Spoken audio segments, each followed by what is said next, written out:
Hello friends, मैं आप सभी का ऑनलाइन स्टडी विद डी के चैनल में बहुत बहुत स्वागत करती हूँ। मैं आपके लिए नीलम क्वेश्चन सीरीज़ लेकर के आई हूँ रीट एग्ज़ाम के लिए मैथमेटिक्स की। तो आज हम इन क्वेश्चंस को बहुत अच्छे से सीखेंगे और आप लोग इन्हें नोट डाउन भी करते जाइएगा। ये क्वेश्चन बहुत ही इम्पोर्टेंट है। तो सबसे पहला जो क्वेश्चन है, निम्नलिखित चार संख्याओं में से अंक 4 का स्थानीय मान है। आपको ये चार संख्याएं दी हुई हैं, आपको अंक 4 का स्थानीय मान बताना है। तो कभी भी जब भी स्थानीय मान के क्वेश्चंस आते हैं तो आपको स्थानीय मान का जो मेथड है वो यूज़ करना है। तो स्थानीय मान किस तरह से निकाले जाते हैं, आपको इसमें इकाई, दहाई, सैकड़ा, हज़ार के अंक पता होने चाहिए।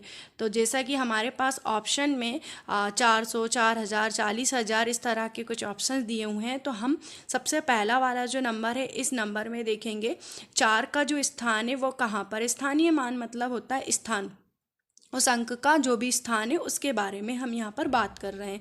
तो इकाई, दहाई, सैकड़ा, हज़ार, यहाँ से हमें पता चल रहा है कि जो 4 है इसका जो स्थान है 1000 पर है। तो सबसे पहले तो हम ऑप्शन में देखेंगे सबसे फर्स्ट में कहाँ पर 4000 है, तो हमें यहाँ पर 4000 दिखाई दे रहा है। फिर यहाँ पर देखेंगे जो सेकेंड वाला ऑप्शन है हमारे पास, इकाई, दहाई और सैकड़ा। सैकड़ा मतलब हमें 4 में 100 का गुणा करना है, तो यहाँ पर हमारे पास 400। और अब हमारे पास जो थर्ड वाला जो नंबर है, इसमें 4 का जो स्थान है इकाई और दहाई। दहाई मतलब 4 गुणे हम 10 की से मल्टीप्लाई करेंगे तो हमारे पास 40, और इकाई का स्थान है इस वाले में तो हमारा 4। तो इस तरह से हमारे इस वाले जो पहला वाला जो क्वेश्चन है इसका आंसर हुआ 4440, मतलब ये बी वाला हमारा सही हुआ। ज़ीरो है। किस तरह की संख्या हमें शून्य के बारे में बताना है, तो इसमें हम डायरेक्ट बता देंगे कि शून्य एक सम संख्या है। कभी भी क्वेश्चन आता है तो आप बता देंगे कि शून्य एक सम संख्या है। प्रश्न क्रमांक 3 है हमारे पास कि एक नगर की कुल जनसंख्या मतलब स्त्री और पुरुष दोनों को मिलाकर 5821 है। यदि पुरुषों की जो संख्या है वो 2081 है तो स्त्रियों की संख्या क्या होगी। इस वाले क्वेश्चन में आपको कुल जनसंख्याएं दी हुई है कि 5821। कुल जनसंख्या आपके पास क्या दी हुई है, कुल जनसंख्या 5821, और जिसमें से आपकी पुरुषों की जो संख्या है वो दी हुई है 2081। अगर हम कुल जनसंख्या में से पुरुषों की संख्या को माइनस कर दे, घटा दे, तो हमारे पास स्त्रियों की संख्या आ जाएगी। तो इस तरह से हमारे पास स्त्रियों की संख्या कितनी हो गई, ये जो आंसर आया वो स्त्रियों की संख्या रहेगी। स्त्रियों की संख्या मतलब हमारा यहाँ पर चौथा ऑप्शन सही रहेगा। क्वेश्चन अगला है आपका कि 25.407 का विस्तारित रूप क्या होगा। विस्तारित रूप के बारे में हम देखेंगे कि विस्तारित रूप क्या होता है। किसी भी संख्या को अगर वो दशमलव वाली है तो हम उसे किस तरह से विस्तार के रूप में लिखेंगे। तो 25 है तो हमें कभी भी अगर दशमलव के रूप में कोई भी संख्या दी हुई है तो उसे लिखने का आप तरीका देखेंगे। 25 को हम 20 और 5 इस तरह से लिखेंगे, और दशमलव के बाद जो भी संख्या है हम यहाँ से इसे इकाई के अंक से गिनते हैं। इस तरह से हम इस तरफ से गिना जाता है, अगर दशमलव नहीं होता तो हम इस तरफ से गिनते हैं। तो हमारा क्या आ जाएगा इसमें, ये इस 4 के लिए हम क्या लिखेंगे 4, और यहाँ पर ये 07 है, 4 के लिए हमारा 10 रहेगा। हमारा इकाई, दहाई, सैकड़ा, यहाँ से इकाई, दहाई, सैकड़ा, हज़ार, और फिर 0 को हम छोड़ देंगे 7/1000। तो हमारा जो इस विस्तारित रूप होगा इस तरह से हमारा ए होगा। आप एक बार और इसे देख सकते हैं, हम इसे लिख रहे हैं 20, 5, 4, दहाई, 4 का 10वां भाग दहाई, और 7 का 1000वां हिस्सा, जो भी आपका रहेगा। तो आपका जो आंसर होगा 20, 5, 4/10 और 7/1000। आपका क्वेश्चन होगा 12,000, 12 इकाई, 12 सैकड़ा, 12 दहाई बराबर है। इस तरह के क्वेश्चन काफ़ी कंफ्यूजिंग होते हैं और कभी कभी हम बहुत छोटी सी सिली सी मिस्टेक्स कर देते हैं। तो देखिए क्या होगा, 12,000, 12,000 हम इस तरह से लिखेंगे, 12 इकाई, 12 सैकड़ा, सैकड़ा मतलब हम 100, 12 और यहाँ पर ये 2 0, 12 सैकड़ा और 12 दहाई, 12 दहाई मतलब इकाई के अंक के बाद 12 दहाई है और हम इन सबको जोड़ने वाले हैं। तो ये 2 हो गया, ये 3 हो गया, ये 3 हो गया, ये 3 और एक ये 3। तो हमारा इसमें कहाँ पर दिया हुआ है, ये सी वाला जो ऑप्शन है वो सही होगा। इसी तरह से कुछ क्वेश्चंस होते हैं, बहुत सरल होते हैं दिखाई देने में, लेकिन हम कभी कभी छोटी छोटी मिस्टेक्स कर देते हैं। तो ये छोटी छोटी गलतियाँ नहीं करेंगे आप लोग। और अभी आपको सारे क्वेश्चंस मिलते जाएंगे धीरे धीरे और ये बहुत ही इंपॉर्टेंट क्वेश्चंस है। आप सभी मुझे लाइक सब्सक्राइब करते रहिएगा। मैं आपको इस तरह की छोटी से छोटी, बड़ी से बड़ी क्वेश्चंस की सीरीज़ लेते आऊँगी। इनमें से कौन सा सही है, इस तरह से यहाँ पर 2 माइनस में दिए हुए हैं नंबर आपको और ये ग्रेटर देन के साइन की, इनमें से कौन सा बड़ा होगा। तो आप यहाँ पर डायरेक्ट किस तरह से बता पाएंगे, मैं आपके लिए डायरेक्ट कुछ चीज़ें हैं जो लेकर के आई हूँ। आपको इसमें ये देखना होगा कि इसमें कौन सा छोटा नंबर है जिसमें ग्रेटर का साइन नज़र आ रहा है। यहाँ पर बड़ा नंबर है, यहाँ पर भी इससे बड़ा नंबर है, लेकिन यहाँ पर इस तरफ वाले नंबर से छोटा नंबर है। और जब भी हम छोटे नंबर के साथ अगर नेगेटिव का साइन है तो वो हमारा बड़ा नंबर कहलाएगा। हम जैसे संख्या रेखा, जैसे कि हम अगर संख्या रेखा की बात करें तो यहाँ पर 0, यहाँ पर -1, -2, -3 इस तरह से जाते हैं। यहाँ 1, यहाँ 2, यहाँ 3 इस तरह से हमारे साइन जाते जाएंगे। हम इस तरफ जितना इस तरफ हमारे पॉजिटिव होते हैं, इस तरफ हमारे नेगेटिव होते हैं, हम इस तरफ जाते जाएंगे तो ये नंबर हमारे घटते क्रम में आते जाएंगे और ये हमारे बढ़ते क्रम में आते जाएंगे। इसी तरह हमारा जितना छोटा नंबर होगा वो हमारा बड़ा होगा और जितना बड़ा नंबर होगा वो हमारा छोटा होगा। इस क्वेश्चन के लिए हमारा सी वाला ऑप्शन जो होगा वो सही होगा। हमारा अगला क्वेश्चन है कि -3/5 जिसकी जो घात 3 दी है, इसका हमें मान निकालना है। तो इस तरह के क्वेश्चंस के मान किस तरह निकाले जाते हैं, तो सबसे पहले तो देखिए -3/5 की घात 3 है, तो हम इस तरह से इसका 3 टाइम मल्टीप्लाई कर लेंगे। तो 3 3 × 9, 3 × 27 और माइनस माइनस प्लस और माइनस, जब भी जो घात है वो ऑड हो मतलब विषम में हो, तब जो हमेशा जब भी उत्तर आएगा, जब भी आपका हल आएगा वो हमेशा अगर माइनस में क्वेश्चन है तो माइनस में ही आएगा। इस तरह से 5 5 25 125, तो ये वाला ऑप्शन हमारे सी में दिखाई दे रहा है, इसलिए हमारा सी वाला ऑप्शन सही होगा।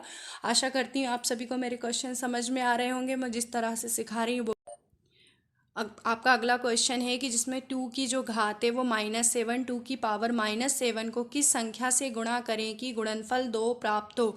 2 की पावर -7 को किस संख्या से गुणा करें कि गुणनफल आपको 2 प्राप्त हो। तो इस तरह के क्वेश्चन करने का तरीका सीखिए आप। 2 की पावर -7 को किस संख्या से गुणा करें कि गुणनफल 2 प्राप्त हो। मैंने इसे पावर के फॉर्म में, घात के फॉर्म में क्यों लिया है, क्योंकि यहाँ पर भी ये घात के फॉर्म में है। हम जब भी आधार समान होते हैं तो हमारी घातें जुड़ जाती हैं। ये वाले फॉर्मूले का हम प्रयोग करेंगे तो आधार समान है तो हमारी घातें जुड़ जाएंगी और हम इन दोनों घातों को यहाँ पर बराबर करके हमारे आंसर को हम निकाल लेंगे। तो -7 + x बराबर होगा 1 के। तो हम x बराबर होगा यहाँ पर 1 + 8, 1 + 7, 1 + 7 मतलब आपका 8। तो आपका ए वाला जो ऑप्शन होगा वो यहाँ पर सही होगा। इस तरह से हम और भी क्वेश्चंस करेंगे। अगला क्वेश्चन है आपका 4 अंकों की सबसे बड़ी पूर्ण वर्ग संख्या होगी। इसमें से आपको ये बताना है, क्वेश्चन को अच्छे से रीड करिए कि 4 अंकों की सबसे बड़ी पूर्ण वर्ग संख्या क्या होगी। बड़ी बोला गया है और पूर्ण वर्ग बोला गया है। तो सबसे पहले तो हम अगर देखें तो 4 अंकों की सबसे बड़ी संख्या और पूर्ण वर्ग निकालना है तो आप रैंडमली कभी भी एग्ज़ाम में 1-2 ऑप्शन उठाकर आप चेक भी कर सकते हैं। हम चेक करने के लिए जो भाग विधि है उसका उपयोग करेंगे। तो सबसे पहले मैं ए वाला वाला ऑप्शन ही अगर लेती हूँ तो 9604, और हम भाग विधि किस तरह लेते हैं कि हम दो दो नंबरों के पेयर बना लेते हैं, जोड़े बना लेते हैं, और हम वो नंबर देखेंगे कि जो 96 से बड़ा ना हो, 96 से छोटा हो, लेकिन बहुत ही नियरेस्ट नंबर देखा जाता है। तो 9 9 जा अगर मैं देखूँ तो 81 आ जाएगा। 9 और 9 18, यहाँ पर हम 9 लिख देते हैं। 6 - 1 हमारा 5 9 8 1। अब हम इसको यहाँ पर लिख लेते हैं। फिर हम इस तरह का नंबर देखेंगे कि हमारा मल्टीप्लिकेशन पे 4 आ जाए। अगर 8 वो नंबर है तो 8 8 जा 64 और 8 8 जा 64 + 5। तो इस तरह से हमारा ये वाला जो होगा पूर्ण वर्ग नंबर हो जाएगा, क्योंकि ये हमने भाग विधि से देखा कि ये 98 का पूर्ण वर्ग नंबर है। तो हमारा ए वाला जो ऑप्शन होगा वो सही होगा। अब हमारा जो अगला क्वेश्चन है वो है x की पावर m भागित x की पावर n।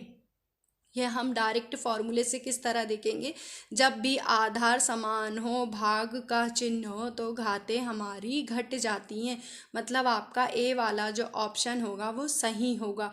अगला क्वेश्चन है, आपको सिंपली इनको ऐड करना है, लेकिन ये दशमलव के फॉर्म में दिए हुए हैं। तो 0.001 + 1.01 + 0.11 का मान होगा। तो हम इसे दशमलव को दशमलव के नीचे लिखना सीखेंगे। 1.01 0.11। हाँ, हम इन तीनों को यहाँ पर हम ज़ीरो भी लगा सकते हैं, कोई फ़र्क नहीं पड़ता। दशमलव के बाद हम कितनी भी ज़ीरो लिख सकते हैं। तो ये हम ऐड करेंगे 1 1 और 1 2, ये हमारा 1, यहाँ पर 1। इस वाले ऑप्शन में हम देखेंगे कहाँ पर है, हमारे पास ये दिया हुआ है 1 2 1 1.121। तो हमारा सी वाला जो ऑप्शन होगा वो सही होगा। हमारा अगला क्वेश्चन देखेंगे आप यहाँ पर। आप सभी नोट डाउन करते जाइएगा, और जहाँ पर भी आपको लगता है कि कुछ पूछना है तो आप मुझे कमेंट बॉक्स में बताते रहिएगा। किन्हीं तीन पूर्णांकों ए बी सी के लिए नियम A cross B cross C बराबर A cross B cross C कहलाता है। हमने कुछ नियम पढ़े हुए हैं संख्याओं को लेकर के, कि उनके गुणन को लेकर के, उनके मल्टीप्लिकेशन और उनके एडिशन को लेकर के। तो हमारा ये वाला जो नियम है, गुणात्मक क्रम विनिमय वितरण सहचर, ये सहचर नियम होता है। आप ये याद रखिएगा, A cross B cross C बराबर होगा A cross B cross C के लिए। तो हमारा ये कौन सा नियम कहलाता है, सहचर नियम। अब हमारा अगला क्वेश्चन होगा, यहाँ पर दी हुई है 2 की घात 10 - 1 2 की पावर 10 - 1 निम्न से विभाज्य होगा। इस तरह के क्वेश्चन करने के लिए सबसे पहले आप याद रखिएगा कि 2 की पावर 10 है, आप इसे ओपन करेंगे। 2 की पावर 10 को किस तरह से 2 × 2 × 2 × 2 × 10 टाइम आप इसका मल्टीप्लाई कर लेंगे। आपका जो मल्टीप्लिकेशन होगा 1 2 3 4 5 6 7 8 9 और ये 10। तो हम इसका डायरेक्ट मल्टीप्लाई करेंगे। इसका हमारा जो मल्टीप्लिकेशन है 10 24 माइनस हम यहाँ पर ये 1 करेंगे, जो कि हमारा 2 की पावर 10 - 1 है, जो कि हमारे पास 2 की पावर 10 - 1। तो हम इसका -1 करेंगे, हमारे पास 10 23 आएगा। अब हम इसको चेक करेंगे कि इनमें से किन नंबर से ये विभाज्य होगा। तो देखिए, ये 2 से विभाजित नहीं होगा, क्योंकि यहाँ लास्ट में ऑड नंबर है। 4 से विभाजित होगा नहीं, 10 से होगा नहीं। तो अब 3 के लिए हम चेक करने के लिए हम क्या 1 + 0 + 2 + 3 से चेक करेंगे। हमारा इक्वल 6, मतलब हमारा ये जो नंबर होगा ये 3 से विभाज्य होगा। 3 से विभाज्य होने का मतलब हमारा जो आंसर होगा ये हमारा डी वाला आंसर आ जाएगा। अब हमारा अगला क्वेश्चन है कि हम मल्टीप्लिकेशन में ये देख रहे हैं यहाँ पर कि 0.00187 में हम किस संख्या का मल्टीप्लाई करें या किस नंबर का मल्टीप्लाई करें कि आपको 18.7 आपको मिले। तो इसको चेक करने के लिए हम डायरेक्ट भी चेक कर सकते थे, लेकिन मैं आपको सरल सा तरीका और कि आपका आंसर हमेशा सही आए तो इस तरह से हल करना सिखाऊंगी। तो देखिए, आप इसे लिखेंगे 187 और दशमलव के बाद 1 2 3 4 5 अंक है, तो मैं 5 यहाँ पर 0 लगा दूंगी और यहाँ पर हम 18.7 हमें लाना है। तो हम 18.7 लिखेंगे और इस पॉइंट को हटाकर मैं यहाँ 10 लिख दूंगी। इस ज़ीरो से ये वाला ज़ीरो हमारा कैंसिल हो जाएगा। 187 इक्वेट करेंगे हम 187 इंटू 1000 4 0 और हम यहाँ पर देखेंगे कि ये कट जाएंगे और हमारे पास क्या बच रहा है 1 में 4 0, मतलब आपका जो आंसर होगा वो होगा हमारा सी वाला। अगला क्वेश्चन है हमारा, दो पूर्ण संख्याओं संख्याओं का गुणनफल 24 है। दो पूर्ण संख्याएं हैं जिनका गुणनफल 24 है। इन संख्याओं का न्यूनतम संभव योग होगा। मतलब आपको कोई भी दो ऐसी संख्या लेना है जिनका जो गुणनफल है वो 24 है, और इन संख्याओं का हमें ये भी चेक करना है कि न्यूनतम संभव योग क्या होगा। तो इस तरह से हम कुछ संख्याएं लिखते हैं। जैसे कि हमने बोला कि दो संख्याओं का गुणनफल है 24। क्या है हमारा? दो संख्याओं का गुणनफल 24 है, और इनका जो न्यूनतम संभव योग होगा वो क्या क्या हो सकता है। तो हम सबसे पहले 1 से स्टार्ट करते हैं और चेक करते हैं कि 1 में हम 24 से अगर गुणा करते हैं तो हमारे पास 24 मिलता है। 2 से हम अगर 12 से मल्टीप्लाई करते हैं तो हमारे पास 24 होता है। इसी तरह मैं 3 से चेक करूँगी, 3 से 8 में मल्टीप्लाई करते हैं तो हमें 24 मिलता है। 4 से 6 में मल्टीप्लाई करते हैं तो हमें 24 मिलता है। इसके बाद अगर हम देखें कि किन संख्याओं का मल्टीप्लाई करेंगे तो हमें 24 मिलेगा, 20 मिल रहा है, तो हम यहाँ पर देखना हमें न्यूनतम संभव योग। अगर हम इन दोनों का ऐड करेंगे, योग करेंगे, तो हमें 24 मिलेगा। इन दोनों का करने पर 14 मिलने वाला है, इन दोनों का 11, लेकिन यहाँ पर 10। तो हमें न्यूनतम संभव योग बोला गया। तो जब भी न्यूनतम संभव योग बोला गया है तो हमारा सबसे छोटा योग जो आ रहा है हमारे पास 10 आ रहा है। क्वेश्चंस को अच्छे से ध्यान से बिल्कुल रीड करने पर हमें ये सब चीज़ें समझ में आ जाती हैं। अब अगला क्वेश्चन है आपका यहाँ पर, 25 से कम अवाज्य संख्याएं कितनी हैं? 25 से कम अवाज्य संख्याएं कितनी हैं? तो आप यहाँ पर सबसे पहले चेक करेंगे कि कितनी संख्याएं। तो अवाज्य संख्या हमारी कहाँ से शुरू होती हैं? 2 से।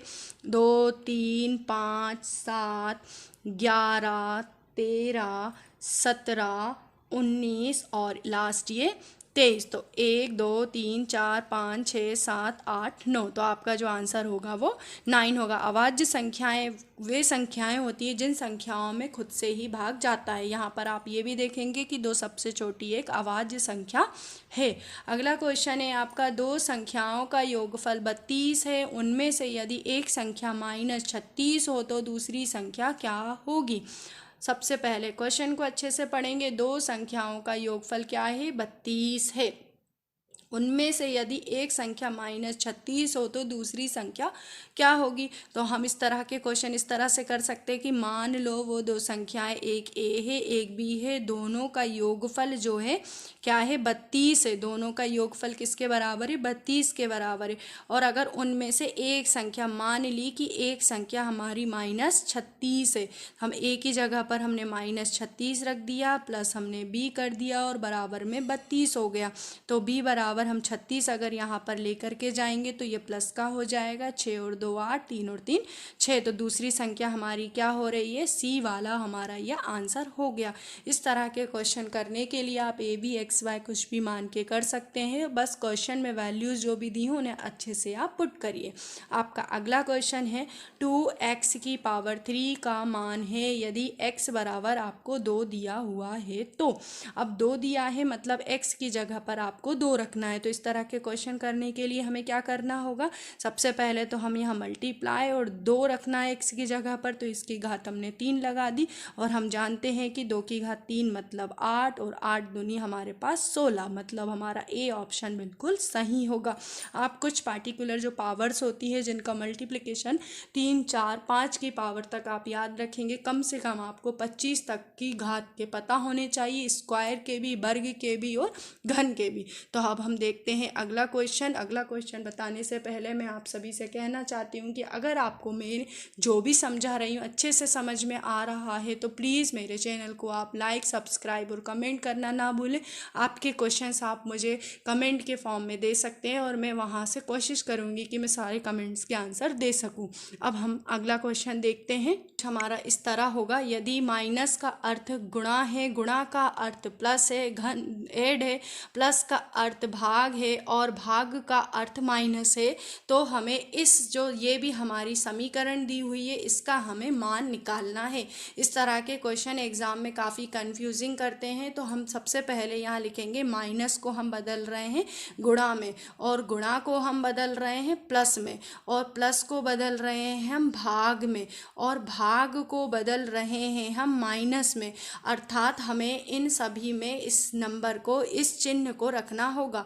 तो हम 14 माइनस माइनस को हमने गुणा, और 10 और ये जो गुणा है मल्टीप्लिकेशन है इसको हमने प्लस में, 4 डिवीज़न डिवीज़न हमारा माइनस में और प्लस हमारा डिवीज़न में। तो इस तरह से हम इसे सॉल्व करेंगे। यहाँ हम अप्लाई करेंगे बोर्ड मास रूल। बोर्ड मास में सबसे पहले क्या होता है, ब्रैकेट, फिर हमारा होता है ऑफ, फिर होता है हमारा डिवीज़न। तो डिवीज़न हमारा यहाँ है तो 14 मल्टीप्लाई हमारा होगा 10 प्लस 4 माइनस हम 16 में 8 से डिवाइड करेंगे तो 2, इसके बाद हमारा होता मल्टीप्लाई, तो अब हमारा ये क्या होगा 140 प्लस का 4 माइनस का 2, इसके बाद हम लेते हैं एडिशन। तो एडिशन हमारा 144 माइनस 2, तो हमारा जो आंसर होगा 142। 142 is we is a right answer. तो इस तरह से आप इन टाइप के क्वेश्चंस को करेंगे। जरा सी भी अगर प्रॉब्लम होती है तो आप प्रैक्टिस करते रहिएगा क्वेश्चंस की।